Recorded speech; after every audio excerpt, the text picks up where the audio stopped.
Indiana heads to Las Vegas this weekend to take on Arizona and Tommy Lloyd, one of the most explosive offenses in the country. They use two big men, Oumar Ballo and Azuolas Tubelis, who both play very differently than most of the country does. Let's take a look at this unique style of play from the Wildcats. So the first thing they do is get out and transition quite a bit. This isn't necessarily unique, but they do it maybe better than any team in the country. You see Tubelis get the easy layup there, and they just pin you in and get you down deep and physical early in the shot clock for these easy one-on-one layup attempts, and that's what they do best.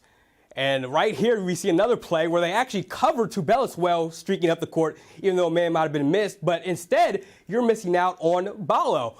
He's not accounted for right now by Creighton's defense. And look at what this sets up. He's wide open, streaking down the lane for another easy two. So you have to be ready for the trailer. You have to be ready for the high-low action that comes from that. Now, looking at their half-court offense, they run pick and rolls, but in a very different way than the rest of the country does. And that is because if you look here, you'll see Tubelis, not the man setting the screen. Ballo set the screen, but Tubelis is sitting there in the post, ready to duck in and pin up on that guy.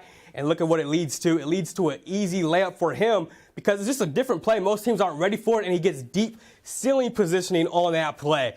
Now, it looks very clogged when they run those plays, but it still opens up room for the guards because Tubelis, as you see, he completely just pinned in his man, disappeared the big man from the play, and that sets up the easy layup on the left side because no one is even near the guard as he goes to set up and get the layup to fall, and they can go through all three options. As you see, they throw the lob on the pick and roll, actually throwing it to the roll man that time. So you look at this Arizona team, they play so much differently than anyone else in the country. Tommy Lloyd has taken some of his principles from Mark Few and Gonzaga and translated them to Arizona, and that's why this offense is so good. Indiana has to be ready, they have to play physical, and they have to be early on those post-ups, on those pin-ins, on those fast break opportunities as much as they can to stop this from happening for those easy points for Arizona, because eventually those easy two-point opportunities turn to open look for their shooters.